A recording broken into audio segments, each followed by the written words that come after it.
Hey guys, this is something, wow, it's crazy how nervous you get when you see that red button go on. This is something that has been weighing heavy on my heart for the past few days, and I've been waiting for, the fear to go away and for it to suddenly be something that I'm comfortable talking about. And I'm realizing that won't happen. But that's okay. And this is a conversation that needs to happen, so I'm going to be here having it with you now. If you haven't already read the norms that I posted in this video, I do want to talk to you about what I would like to expect in this conversation. I ask, oh God, these tissues might need to come out sooner than later. I ask that you listen to understand instead of listening to respond. I ask that you ask questions to gain understanding.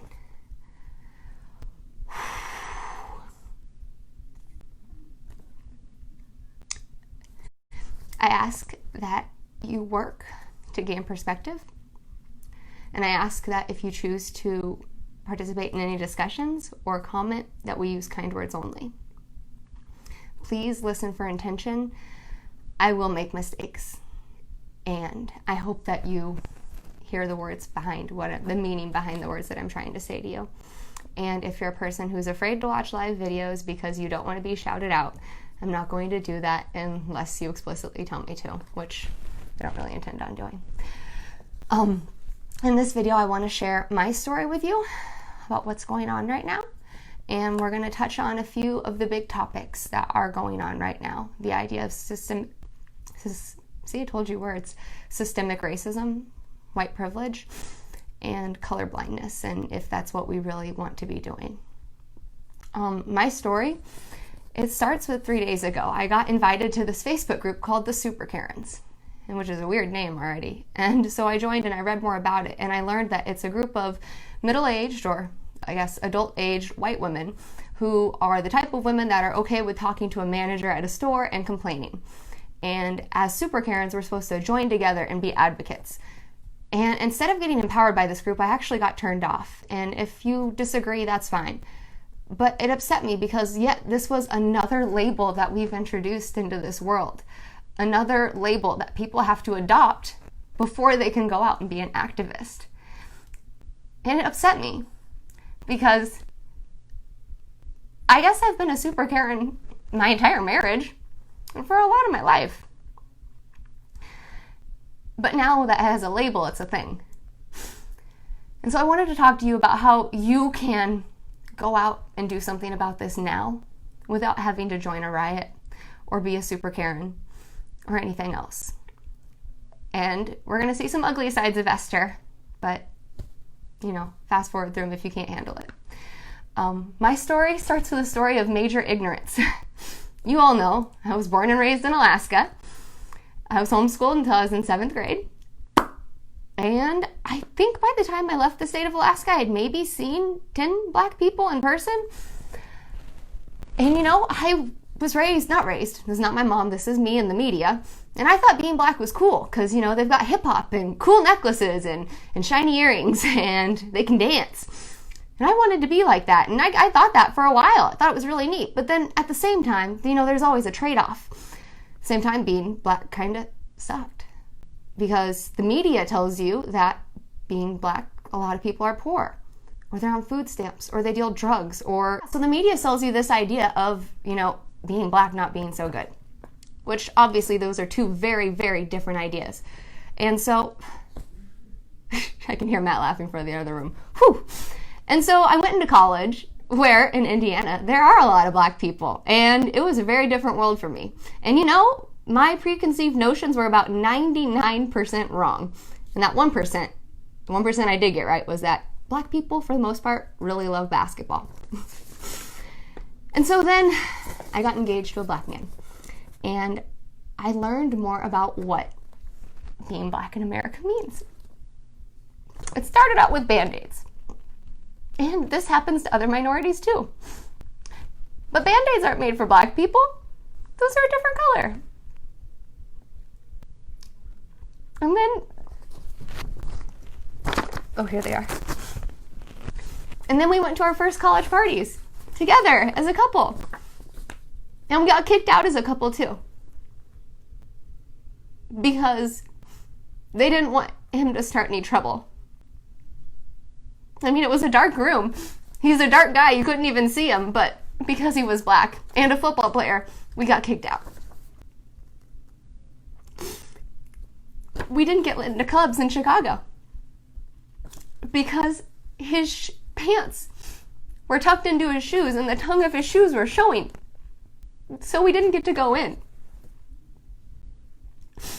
And then, when I tell my family it's time to get married, I found the man of my dreams, I get met with questions like, "Are you sure?" And comments like, "Don't mix tribes." And to this day, I still wonder about our wedding. It was a very colorful wedding. And I have to wonder, was it colorful because it was on a Friday? And by colorful, I mean I had about 15, maybe 20 white people at this 100-person wedding. Was it because it was on a Friday? Was it because all my friends were still poor from college? Or was it because I was marrying a black guy? I don't know. And so since then, we've gotten married. And I've seen how black people, and if not black people, how my husband has to change every day when he goes out into this world. I remember the first time I called him at his first professional job. And I called his work number because for some reason he wasn't answering his cell phone. And he answered and he said, "Hello, this is Matt with Echo." I said, Matt Page? Is that you? He said, "Oh yeah, babe, it's me." It did not sound like him. He completely changed his voice to sound like a white guy, whatever you want to call it, when he's at work, because he noticed that people perceived him better over the phone as more professional when he spoke that way. He also started dressing differently. He didn't wear his sweatpants and his Ball State hoodies from football or any of those things anymore. He had to dress like a professional guy. And you guys have seen him. His pants are tight. He does not... I digress. He never wears earrings to work. And the reason he doesn't wear his earrings is he doesn't want to be perceived as that guy. He only wears them on the weekend. He wants to look professional. He looks clean cut. But even at these jobs where he dresses that way, at his place of employment, he's been approached by coworkers that don't even know his first name. And granted, this is when he first starts. And they ask if he knows where to get drugs. Just because he's black. They don't even know his name.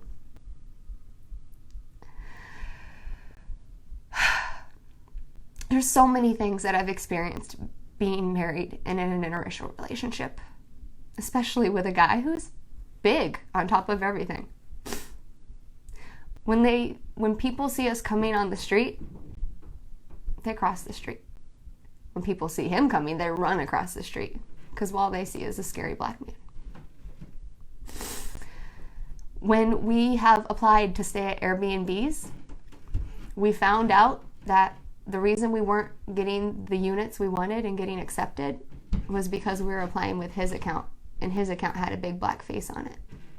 We've never got denied for an Airbnb with my personal account with my face. And most recently, this happened last week. You guys remember that app, Whisper? Matt was on there. And it baffles me what people are comfortable doing when they're anonymous. Someone called them the N-word. And I'm talking about the ones that ends with an E and an R, not the one that ends with an A, which is equally awful. And in my time being part of a black family, I've had 2 family members shot within inches of their lives. And I don't know if that happens to everybody else, but it's happened in our community. I know one thing about me. I've never lost a friend from high school. Just hasn't happened. You could ask Matt. He's lost a couple, and they've been shot. One thing that was really difficult for me to understand, again, talking about the media and how they tell us about welfare queens and they're getting rich off the system and that's why you're supposed to vote a certain way and a certain group of people is not the best. And this is something that has changed immensely since becoming part of the black community. And welfare queens, are they true? I don't know. Maybe they are. If you find one, let me know. I haven't seen it. What I have seen is large families with single moms. That happens a lot. What I also have seen are some of the best behaved children ever. I've also seen the worst, but come on, we see that in every culture. I've seen moms and dads making major sacrifices for their children. And I've also seen that welfare checks aren't enough. And so, if you're a person who is holding on to some racial ideas from your past or the media or from whatever, and you think that welfare queens are a thing, and that's the reason that you're anti-black or that you cross the street when you see a black person coming or whatever, let's go to Jesus. In the Bible, it says, let he who is without sin, cast the first stone. Well, I know the major issue that people have with welfare queens is that they spend their money on stupid things while their kids are poor and don't know how to behave. I've spent my money on stupid things. Haven't you? One thing my mom taught me really young, again, homeschooled, the lessons you learn. She taught me that when you assume, you make an ass out of you and me. Isn't that what we're doing when we wrongfully assume what other people are doing and that we know their lives? When you see those people that you judge, you can't assume that you know their situation. When you see a mom that has 3 kids, you don't know. Maybe she had triplets and that wasn't her plan, and now it's really hard to take care of 3 mouths. When you see a single mom, don't assume that she gets around. Maybe her husband got shot, and maybe he didn't get shot because he was in a gang. Maybe he got shot because he was taking back his dog that his neighbor stole. They stole him to train the dog for dog fights. Or what about the iPhone? What if that's the only access to the internet that they have? And she got that through work. And she can't afford any other internet access because they pay her less. And she gets paid less because she doesn't have a degree. And she doesn't have a degree because her school had poor funding, because of gentrification and the way taxes break down. And because her school had poor funding, she didn't have a counselor. And because she didn't have a counselor, no one taught her how to apply to college. That's why she has an iPhone. And you think welfare queens are real? How about the ones with fancy nails and the pretty hair? We've seen that too. What if she works at a hair salon and she has to look that way? You can't assume that people are out there trying to take advantage of the system, because most of the time they're not. And again, if you find one, let me know. And so I want to talk about right now.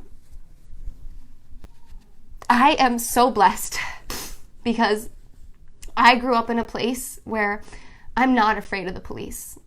In my home state, Alaska, the police were there to help us. And okay, honestly, they probably dealt with wild animals more than they dealt with people. And until recently, I was convinced that their job was to protect. And if you feel differently, feel free to speak your truth. That's not my job to say. But that's something that white privilege gives me. The confidence to think that the police are here in my favor. And so I wanted to talk a little bit about systemic racism as well, because I know these words can be thrown out and a lot of people don't understand them completely. It's also not my job to say that the system is or is not for a certain group of people. But I can say that it is embedded in systemic racism, and I can say that with fact because I was forced to teach social studies for the past 2 years. After the Civil War, we released our slaves. Yay! Great, right? But to do what? We released them with no education, they didn't know how to read, no help, no training, and no support. And now they're doing the best they can with what they have. In 2016, I worked in Wilmette, and we had a professional development on race, which for me was really exciting. I felt like we were going to make some progress. They shared a lot of videos on minorities and their experience in daily society and how growing up as a minority in America is different. And then they opened it up to the group to share their own experiences. And mind you, this was a group of mostly middle-aged white women. And I know they had the best intentions, but I want to share with you what they said. They said things along the lines of they are raising their children to understand the ideals that all people are the same and we should treat them all kindly. And yes, we should treat all people kindly. We should love them all. But all people are not the same. If you watch the Phil DeFranco video that I shared a few days ago, he shares a unique perspective on what's been going on with the George Floyd situation. And in that video, there's a scene where they cut into the riots, and I think it's in Minneapolis, or I don't know, wherever it is. They cut into a scene on the riots, and there's these two self-proclaimed rednecks holding guns in front of a store, protecting it from looters. And I just have to wonder, would it be the same if it was two black men holding semi-automatic rifles in front of a store saying they're protecting it? Hell no. We all know that. I'm not saying any of this because I want to capitalize on being married to a black man. And I don't want to get promotion for my YouTube channel either. In fact, that'll probably take a ding because of that. And that's the sacrifice I'm willing to make. But I am saying this because I fear for my husband's life. As he goes down the street over to the ATM, I'm not 100% sure that he'll come back safe or at all. I'm here because one day I'm going to have a caramel-colored kid that lives and has to figure out how to survive in the streets of Chicago, one of the most dangerous cities now in America. And I want them to have the same chance at living this beautiful American dream that we are all here to live. So I beg you, I implore you, if none of this matters to you, find a way to make it matter. If you don't have a connection to a black friend or a black relative like I do, then do it for me. It seems like Minnesota is making some progress, and I think Matt just recently shared some ideas on that. And we can only hope. And while this is a little ray of light in this very, very dark time, I want to let you know that this is not over. And it will not be for a very long time.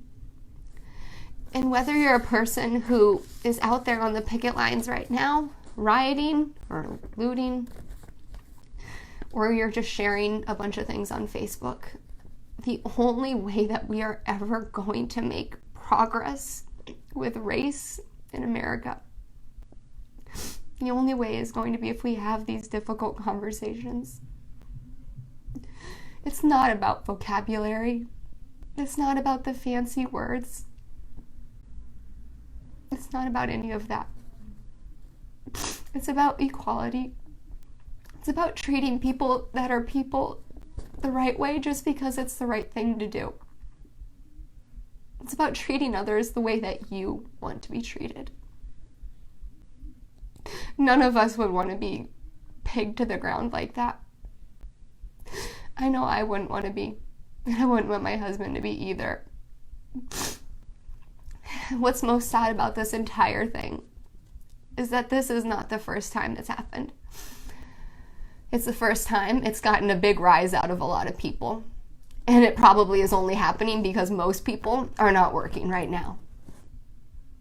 How many times has this happened where there hasn't been a camera or a pandemic around? I don't know the answer, but I can tell you it's too many. And so if I can get on Facebook and go live and look like a fool and cry and have a nasty Kleenex and look like this, I'm sure you can do just 1% of that. When you talk to your kid about race, let them know that people go through some crazy shit out here. Let them know that it's more than just being nice to people. It's about understanding their perspective and where they come from and how everybody's different. Let them know that it's not going to get better unless we all work together. You don't have to be a super Karen to do this. Anybody can do this. And I'm asking you, if not for me, then for someone. Stand up for what's right. Racism can't end unless we all come together. Okay. That's it. That's my 4 pages, guys. I did it. I'm going to quickly scroll through this feed and see if there's any questions in here, and if not, I'm going to dip out.